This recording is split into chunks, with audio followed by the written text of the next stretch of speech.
महाभारत हिंदुओं का ही नहीं, समस्त मानव जाति का ग्रंथ है। इससे प्रत्येक मानव को अच्छी शिक्षा और मार्ग मिल सकता है। प्रत्येक मनुष्य को इसे पढ़ना चाहिए। महाभारत में जीवन से जुड़ा ऐसा कोई भी विषय नहीं है जिसका वर्णन ना किया गया हो और जिसमें जीवन का कोई समाधान ना हो। इस ग्रंथ में देश, धर्म, न्याय, राजनीति, समाज, योग, युद्ध, परिवार, ज्ञान, विज्ञान, आध्यात्म और तकनीकी आदि समस्त विषयों का वर्णन मिलता है। आज की इस वीडियो में हम आपको महाभारत का एक ऐसा प्रसंग बताएंगे जिससे आज का मानव बहुत कुछ सीख सकता है। बात उस समय की है जब पांचों पांडवों को वनवास हो गया था। वनवास जाने से पहले पांडवों ने भगवान श्री कृष्ण से पूछा, हे श्री कृष्ण, अभी ये द्वापर का अंतकाल चल रहा है। आप हमें बताएं कि आने वाले कलयुग की चाल या गति क्या और कैसी होगी। श्री कृष्ण जवाब देते हैं, मैं तुम्हें इसका सीधा सा उत्तर तो नहीं दे सकता, लेकिन हाँ, तुम पांचों भाई वन में जाओ और जो कुछ भी दिखे वह आकर मुझे बताना। मैं तुम्हें उसका कलयुग में प्रभाव बताऊंगा। इसके बाद पांचों भाई वन में चले गए। वन में उन्होंने जो देखा उसको देखकर वह आश्चर्यचकित रह गए। आखिर उन्होंने वन में क्या देखा और श्री कृष्ण ने क्या जवाब दिए, जानने के लिए इस वीडियो को अंत तक जरूर देखें।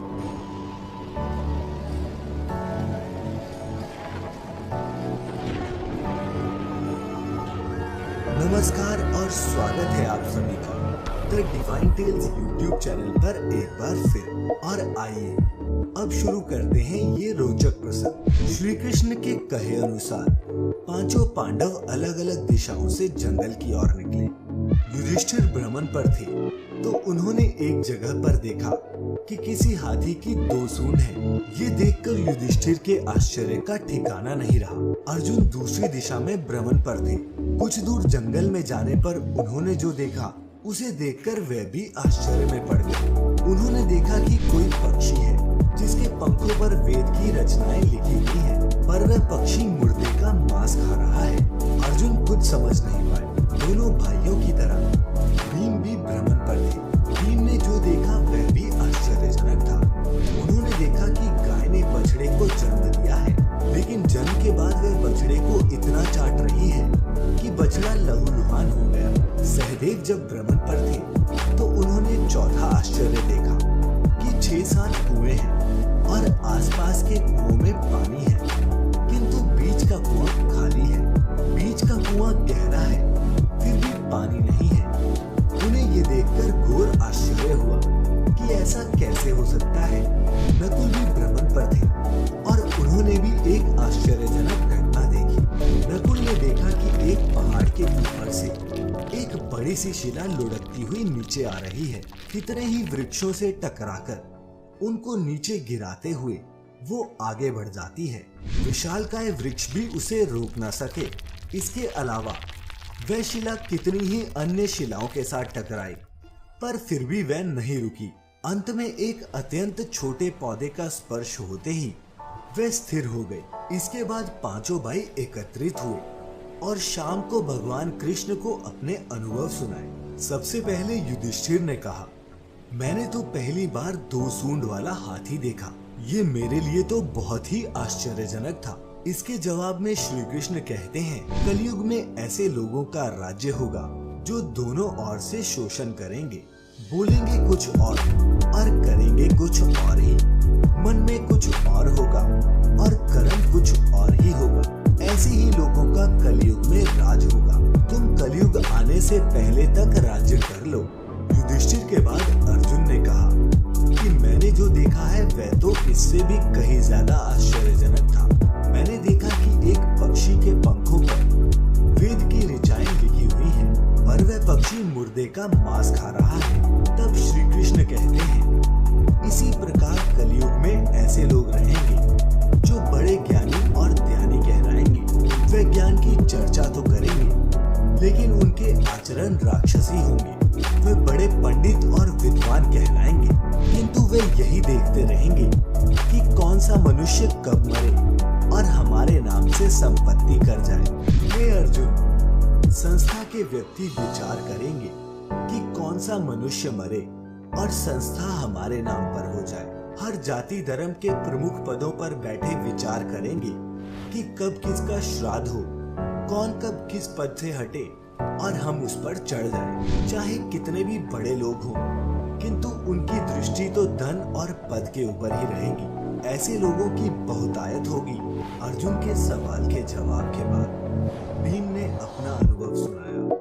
भीम ने कहा कि मैंने देखा कि गाय अपने बछड़े को इतना चाटती है कि बछड़ा लहूलुहान हो जाता है।